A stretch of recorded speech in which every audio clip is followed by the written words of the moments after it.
Hi, நான் ராஜேஷ். இது Ratna mobiles. இன்றைக்கி என்கிட்ட வந்து ஒரு ரெட்மி 9 பவர் ஒரு மாடல் ஒன்று ஆட்டோ போர்ட்டு கனெக்ட் பண்ணோம்னா ஆட்டோமேட்டிக்காக குவால்காம் போர்ட்டுக்கு போயிடும். இதுக்கு வந்து உங்களுக்கே சொல்யூஷன் தெரியும். ஜஸ்ட்டு வந்து ஒரு சின்ன கப்பு அந்த 4GIC பக்கத்தில் இந்த 4GICயோட பவர் சப்ளை லைனில் இருக்கிற அந்த விபிஏ ஏபிடி ஐசி கப்பை ரிமூவ் பண்ணிட்டு ஜஸ்ட்டு ரீஹாட். சிலர் வந்து என்ன பண்ணுவீங்கன்னா அப்பரில் லோவரில் இருக்கிற கெப்பாசிட்டர் ரிமூவ் பண்ணி விட்டுருவீங்க, செட் ரெடி ஆகிடும். இது ரெகுலராக எல்லாம் செய்கிற வேலை தான், தெரிஞ்ச வேலை தான். ஸோ சொல்யூஷன்ஸ் எல்லாம் எதுவும் சொல்ல நான் வரல. இப்போது இந்த ஐசி அந்த விபிஏ ஏபிடி அந்த ஐசி எதுக்காக அங்கே ப்ளேஸ் பண்ணியிருக்காங்க அப்படிங்கிறத மட்டும் நம்ம பார்த்துக்கலாம். இதில் வந்து என்னென்னா, பொதுவாக எல்லோரும் அந்த கெப்பாசிட்டர் ரிமூவ் பண்ணி விடுவீங்க இல்லையா, அந்த வேலை பண்ண வேண்டாம். ஏன்னா அந்த கெப்பாசிட்டர் ரிமூவ் பண்ணி அது ரெடி ஆகலை. ஜஸ்ட் நீங்கள் ரீஹாட் ஆர் வந்து அந்த ஐசியை லைட்டாக ஷேக் பண்ணுங்கள், ஆர் சம்டைம்ஸ் ரீபால் கூட பண்ணி போடுங்க, மாற்றுங்க, அது பிரச்சனை இல்லை. கெப்பாசிட்டர் ரிமூவ் பண்ண வேண்டாம். ஏன்னா அந்த வோல்டேஜில் வரக்கூடிய நாய்ஸை வந்து ரிடியூஸ் பண்ணுறதுக்கு தான் அந்த கெப்பாசிட்டரை அங்கே ப்ளேஸ் பண்ணியிருக்காங்க. நீங்கள் அதை ரிமூவ் பண்ணி விட்டிங்கன்னாக்கா மேபி ஃபியூச்சரில் வந்து பார்த்தீங்கன்னா அந்த ஐசி ஃபெயிலியர் ஆர் வந்து 4GIC ஃபெயிலியர் அந்த கேஸ் வரதுக்கு வாய்ப்பு இருக்குது. ஸோ கெப்பாசிட்டர் ரிமூவ் பண்ண வேண்டாம். அந்த ஐசி என்ன, அந்த ஐசியில் இப்போ வந்து லைவாக என்ன நடக்குது, அந்த ஐசி எதுக்காக ப்ளேஸ் பண்ணியிருக்காங்க அப்படிங்கிறத மட்டும் நம்ம இப்போ பார்க்கலாம். இந்த ரெட்மி 9 பவர் போர்டு இதில் வந்து பார்த்தீங்கன்னா இப்போ நான் டிஎஸ்ஓவில் கனெக்ட் பண்ணியிருக்கிறேன். இப்போ இந்த டிஎஸ்ஓவில் பார்த்தீங்க அப்படின்னா உங்களுக்கு ஸ்க்ரீனில் தெரியும் பாருங்கள். இந்த கப்பில் இருக்கக்கூடிய இந்த விபிஏ ஏபிடி ஐசியோட இது வந்து இன்புட் பார்த்துல இப்போ நான் ப்ரோபை செட் பண்ணியிருக்கிறேன். பார்த்தீங்கன்னா வோல்டேஜ் அப்படின்னா உங்களுக்கு வந்து ஆவரேஜ் வந்து 4.20 வோல்டேஜ் ஆவரேஜ் வோல்டேஜ் இப்போ வந்து விபிஹெச்சில் இன்புட்டாக வந்துட்டு இருக்குது. இப்போ நான் அடுத்தது என்ன செய்கிறேன்னு ஸ்க்ரீனில் பாருங்கள். நான் இந்த இடத்துல இந்த விபிஹெச்லேருந்து எடுத்து இப்போ அவுட்புட் வோல்டேஜ் வரக்கூடிய பாத்தில் நான் இப்போ வச்சுருக்கிறேன். இப்போ இங்கே ஆவரேஜ் வோல்டேஜ் பாருங்கள். ஆவரேஜ் வோல்டேஜ் பார்த்தீங்க அப்படின்னா 4.12 வோல்டேஜ் ஆவரேஜ் வோல்டேஜ். அப்போ 4.20 இன்புட்டாகவும் 4.12 வந்து எனக்கு அவுட்புட் வோல்டேஜாகவும் இருந்துச்சு. இப்போ ஆஃப்டர் கால் பண்ணுறேன். என்ன நடக்குதுன்னு பாருங்கள். கால் பண்ணுங்கள் சார். கால் பண்ணோன்னா வேவ் ஃபார்மெட் வந்து வேவ் ஜெனரேட் ஆகிருக்கு, கால் வருது ஃபோனில். இப்போ கால் வரும்போது பார்த்தீங்க அப்படின்னா வோல்டேஜ் வந்து என்ன ஆகுதுன்னு பாருங்கள். 3.8 4 3.8 வோல்டேஜ் ஆவரேஜ் வோல்டேஜ் சேஞ்ச் ஆகிட்டே இருக்குது. அதாவது ஆசோலேஷன் ஆகிட்டே இருக்கும், குறைஞ்சு மேலே போகிறது குறையிறது இது நடக்கும், ஆசோலேஷன் ஆகும். இப்போ நான் கால் அட்டன் பண்ணுறேன்.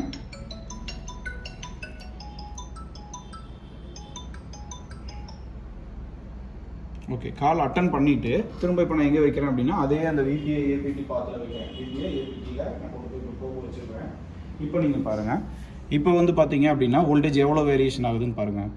1.something வோல்டேஜ் போயிட்டு கூட 4 வோல்டேஜ் ஆவரேஜாக வரும். 3.8 1.something 3.2 இந்த வோல்டேஜ் வேரியேஷன் ஆகிறது நீங்கள் நல்லாவே லைவாக பார்க்கலாம்.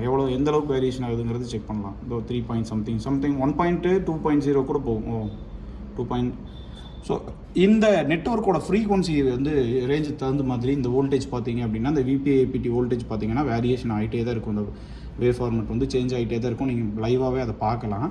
ஸோ இந்த சேஞ்சஸ் ஏன் வருது, இந்த அவுட்புட்டில் ஏன் இந்த வேரியேஷன் நடக்குது அப்படிங்கிறத நம்ம இப்போ வந்து கிளியராக எக்ஸ்பிளைன் பண்ணுவாங்க, பாருங்கள்.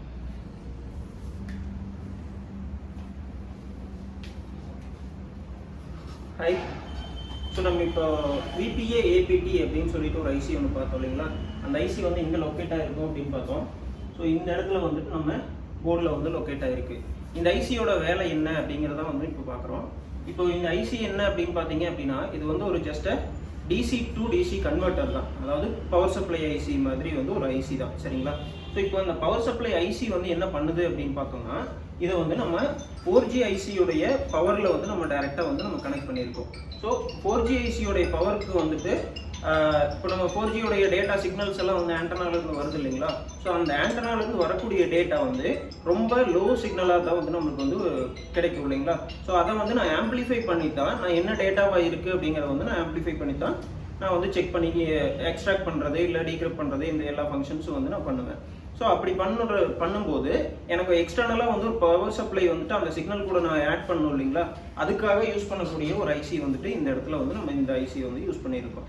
ஸோ இதுக்கு வந்து ஒரு டெக்னாலஜி ஒன்று வந்து இன்பில்ட்டாக வந்து ஆட் பண்ணி கொடுத்துருக்காங்க. அது என்ன அப்படின்னு கேட்டோம் அப்படின்னா ஏபிடி அப்படின்னு சொல்கிறோம், ஆவரேஜ் பவர் ட்ராக்கிங் அப்படின்னு சொல்லிட்டு ஒரு டெக்னாலஜி. ஸோ இந்த ஆவரேஜ் பவர் ட்ராக்கிங் அப்படிங்கிற டெக்னாலஜிக்கு முன்னாடி என்ன இருந்துச்சு, இப்போ ஆவரேஜ் பவர் ட்ராக்கிங்கோடைய அட்வான்டேஜஸ் என்ன அப்படிங்கிறத வந்து நம்ம பார்க்கலாம், சரிங்களா. ஸோ இப்போ ஃபர்ஸ்ட் வந்துட்டு நான் சொன்னேன் இல்லைங்களா, இப்போ ஆண்டனால இருந்து வரக்கூடிய சிக்னல் பார்த்தோம் அப்படின்னா ரொம்ப லோ ஸ்ட்ரென்த்தில் வந்து நம்மளுக்கு வந்து கிடைச்சிருக்கும். ஸோ அந்த லோ ஸ்ட்ரென்த்தோடைய சிக்னலுடைய ஈச் அண்ட் எவ்ரி சிக்னல் பார்த்தோம் அப்படின்னா அதுக்குன்னு சொல்லிட்டு ஒரு பீக் வந்து ஜென்ரேட் ஆகிருக்கும். நீங்கள் ஃபார் எக்ஸாம்பிள் வாய்ஸ்ல எல்லாம் வந்து நீங்கள் சிக்னலோடைய டேட்டா பார்த்துருப்பீங்க. வாய்ஸ் டேட்டா பார்த்தீங்க அப்படின்னா நம்மளுடைய வாய்ஸ் டோனுக்கு தகுந்த மாதிரி நம்மளுடைய பீக்ஸ் வந்து நம்மளுக்கு வந்து சேஞ்ச் ஆகுது இல்லைங்களா. அதே மாதிரி நம்ம ஆண்டனாலேருந்து வரக்கூடிய சிக்னலும் வந்துட்டு இண்டிவிஜுவல் பீக் பை பீக் வந்து உங்களுக்கு சேஞ்ச் ஆகிட்டே தான் இருக்கும். ஸோ இப்போ பழைய மாடல்ஸில், அதாவது ஆவரேஜ் பவர் ட்ராக்கிங் இல்லாத மாடல்ஸ் எடுத்துக்கிட்டோம் அப்படின்னா அந்த ஆம்பிளிஃபிகேஷனுக்காக என்ன பண்ணியிருக்காங்கன்னா விபிஹெச் பவர் இருக்கு இல்லைங்களா, அதாவது சிஸ்டம் வோல்டேஜ்னு சொல்கிறோம். ஸோ அந்த சிஸ்டம் வோல்டேஜை வந்து டைரெக்டாக வந்துட்டு ஆட் பண்ணி வந்து கொடுக்குற மாதிரி வந்து கொடுத்துருக்காங்க. அதாவது பவர் ஆம்பிளிஃபையருக்கு தேவையான வோல்டேஜ் வந்துட்டு எந்த ஒரு ஃப்ளக்சுவேஷனும் இல்லாமல் ஒரு ஸ்டேபிளான சிஸ்டம் வோல்டேஜ் வந்து கொடுக்குற மாதிரி வந்து கொடுத்துருக்காங்க.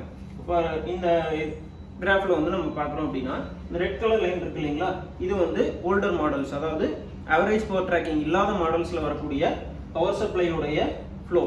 இப்போ எவ்வளோ சிக்னல் வந்துச்சு அப்படின்னாலும், சிக்னலோட வேரியேஷன் எப்படி இருந்தது அப்படின்னாலும் நம்மளுக்கு கொடுக்கக்கூடிய பவர் இருக்கு இல்லைங்களா, அது வந்து ஒரு ஃபிக்ஸட் பவராக வந்து அவங்க கொடுத்துருக்காங்க. இப்போ 4G ஐசியோடைய பவர் சிக்னல் ஆம்பிளிஃபையருக்கு கொடுக்கக்கூடிய பவர் வந்து இந்த மாதிரி கொடுத்துருக்காங்க. அதனால என்ன டிஸ்அட்வான்டேஜ் அப்படின்னு பார்த்தோம்னா, நம்மளுடைய பேட்டரி இருக்கு இல்லைங்களா, அந்த பேட்டரியோடைய பவர் வந்துட்டு எப்பவுமே வந்து கான்ஸ்டன்ட்டாக யூஸ் பண்ணிக்கிட்டே இருக்கும். ஸோ அதனால என்ன ஆகும், ஆட்டோமேட்டிக்காக நம்மளுக்கு வந்துட்டு பேட்டரியோடைய சார்ஜிங் டைம், அதாவது நம்ம யூஸ் பண்ணக்கூடிய யூசேஜ் டைம் வந்து ரெடியூஸ்டாக வந்து இருக்கும். ஸோ இந்த ப்ராப்ளத்தை வந்து சால்வ் பண்ணுறதுக்காக, ஓவர் கம் பண்ணுறதுக்காக நம்மளுக்கு வந்து ஆவரேஜ் பவர் ட்ராக்கிங் அப்படிங்கிற ஒரு மெத்தட் வந்து கொண்டு வந்திருக்காங்க. ஸோ இந்த மெத்தட் என்ன பண்ணுது அப்படின்னு பார்த்தோம்னா, இப்போ ஒரு சிக்னலும் வந்து ஒரு பீக்ல வரும் அப்படின்னு சொன்னோம் இல்லைங்களா.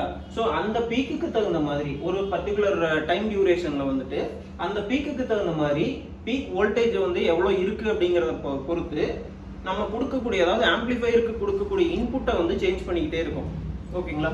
அதாவது எப்படின்னா, இப்போ இந்த ஃபர்ஸ்ட் ஒரு பார்ட்ல பார்த்தீங்க அப்படின்னா ஒரு பீக்ல வந்து நம்மளுக்கு வந்து இன்புட் வந்து வந்திருக்கு, சிக்னலோடைய ஸ்ட்ரென்த் வந்து வந்திருக்கு. ஸோ இந்த ஸ்ட்ரென்த்துக்கு வந்து எனக்கு இவ்வளோ வோல்டேஜ் இருந்துச்சு அப்படின்னா எனக்கு வந்து இது இருக்கும் அப்படின்னு வந்து நம்ம பார்க்குறோம். ஸோ இதே அடுத்த ஒரு செட்டில் பார்த்தீங்க அப்படின்னா ரொம்ப லோ பீக்கில் தான் வந்து நம்மளுக்கு சிக்னல்ஸ் வந்துருக்கு. அப்போ நான் அதுக்கு தகுந்த மாதிரி என்னுடைய பவர் ஆம்பிளிஃபையருடைய வோல்டேஜை நான் வந்து ரெடியூஸ் பண்ணியிருக்கேன். ஸோ இந்த மாதிரி நான் ஒரு டைம் எனக்கு என்னென்னலாம் வந்து சிக்னல்ஸ் வந்து வேரி ஆகிட்டே வருதோ அந்த சிக்னலுக்கு தகுந்த மாதிரி நம்மளுடைய இன்புட் வோல்டேஜ், இன்புட் பவர் ஆம்பிளிஃபையருடைய வோல்டேஜை வந்து நான் வந்து அட்ஜஸ்ட் பண்ணிக்கிட்டே வந்து கொண்டு வர்றேன். ஸோ இப்போ இதனால என்ன அட்வான்டேஜ் அப்படிங்கிறது உங்களுக்கு புரிஞ்சிருக்கும். அதாவது நான் வந்து ஒரு ஸ்டேபிளான பவர் வந்து நான் வந்து ஆம்பிளிஃபையர் வழியாக வந்து ஃபீட் பண்ணிட்டு இருக்கிறதுனால நம்மளுக்கு என்ன ஆகுது, பேட்டரியோடைய பவர் கன்சம்ஷன் வந்து அதிகமாகிட்டு இருந்தது. இப்போ நான் வந்து அது ஒரு குறிப்பிட்ட லெவலுக்கு வந்து என்னால் கம்மி பண்ண முடியும். ஏன், இந்த சிக்னலோடைய ஸ்ட்ரென்த்துக்கு தகுந்த மாதிரி நான் யூசேஜை வந்து நான் அட்ஜஸ்ட் பண்ணிக்கிறேன். ஓகேங்களா. ஸோ அதனால வந்துட்டு இந்த ஐசியோட ஃபங்க்ஷன் என்ன அப்படின்னா இந்த யூசேஜை வந்து ட்ராக் பண்ணிக்கிட்டே இருக்கும். எப்படி அப்படின்னு கேட்டிங்கன்னா, இந்த ஐசி இருக்கு இல்லைங்களா, இந்த ஐசியில இருந்து 2 பின்ஸ் வந்துட்டு நம்ம ட்ராக்கிங்காக யூஸ் பண்ணுறோம். என்னன்னா RFFE data and RFFE clock அப்படின்னு சொல்கிறோம். சரிங்களா. ஸோ அந்த டேட்டா அண்ட் கிளாக் அப்படிங்கிறது என்னன்னா radio frequency front and data front and clock அப்படின்னு சொல்கிறோம். சரிங்களா. ஸோ அது வந்துட்டு எதுக்காக யூஸ் பண்ணுறோம் அப்படின்னா 4G ஐசியிலேருந்து சிக்னல்ஸ் வந்து உள்ள ரிசீவ் ஆகுது இல்லைங்களா, அந்த சிக்னல்ஸுடைய பீக்ஸை வந்துட்டு ட்ராக் பண்ணுறதுக்காக வந்து இதை யூஸ் பண்ணியிருக்காங்க. ஓகே. ஸோ இப்போ அந்த சிக்னல்ஸோடைய ஸ்ட்ரென்த் வந்துட்டு என்ன அப்படிங்கிறது வந்துட்டு இந்த ஐசி வந்து நம்மளுக்கு வந்து கீப் ஆன் மானிட்டரிங்லேயே வந்து வச்சிருக்கும். ஸோ இந்த பவர் வந்துட்டு எங்கெல்லாம் அதிகமாக இருக்கோ அப்பெல்லாம் வந்துட்டு பவர் ஆம்பிளிஃபையருக்கு கொடுக்கக்கூடிய பவரை வந்துட்டு நம்மளுக்கு வந்து அதிகம் பண்ணி கொடுக்கும். இதே போல் கம்மியாகும் போது சேம் அதே மாதிரி டைமிங்கில் வந்துட்டு உங்களுக்கு, ஏன்னா மானிட்டரிங்லேயே தான் இருக்கு இல்லையா, அதனால வந்துட்டு உங்களுக்கு அதோடைய பவரை வந்து ரெடியூஸ் பண்ணி கொடுக்கும். இப்போ அந்த மாதிரி வந்து நம்மளுக்கு வர்றதுனால பேட்டரி பவர் கன்சம்ஷன் வந்து நம்மளுக்கு ரெடியூஸ் பண்ணப்படுது.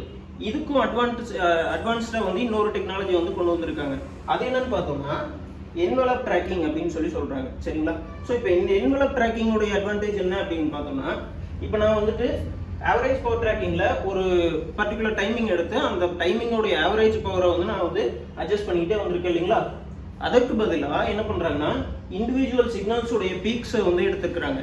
அப்போ இந்த இண்டிவிஜுவல் பீக் சிக்னலோடைய பீக்குக்கு தகுந்த மாதிரி நான் அந்த பவரை வந்து அட்ஜஸ்ட் பண்ணிக்கிட்டே கொண்டு வர்றேன். அப்படிங்கும்போது எனக்கு இதுக்கு இந்த ஆவரேஜ் பவர் ட்ராக்கிங்கில் வந்து ஒரு ரெடியூஸ்டு பவர் வந்து யூசேஜ் இருந்தது.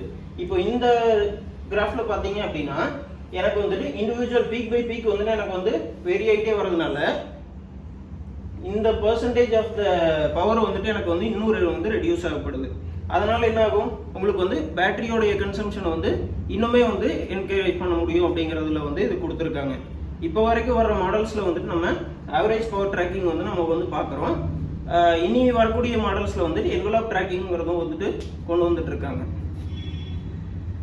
ஸோ பேசிக்காக வந்துட்டு இந்த ஐசியோடைய ஃபங்க்ஷன் அப்படின்னு பார்த்தோம் அப்படின்னா இந்த மாதிரி தான் வந்து இது ஒர்க் ஆகுது. ஸோ இந்த கெப்பாசிட்டர்ஸை வந்து நீங்கள் எதுவும் ரிமூவலாக வந்து பண்ண வேண்டாம். இந்த ஐசியை மட்டும் ரீஹார்ட் ஆர் ரீப்ளேஸ் வந்து பண்ணி செக் பண்ணி பாருங்கள். ஸோ தேங்க்ஸ் ஃபார் வாட்சிங் ரத்னா மொபைல்ஸ். பை.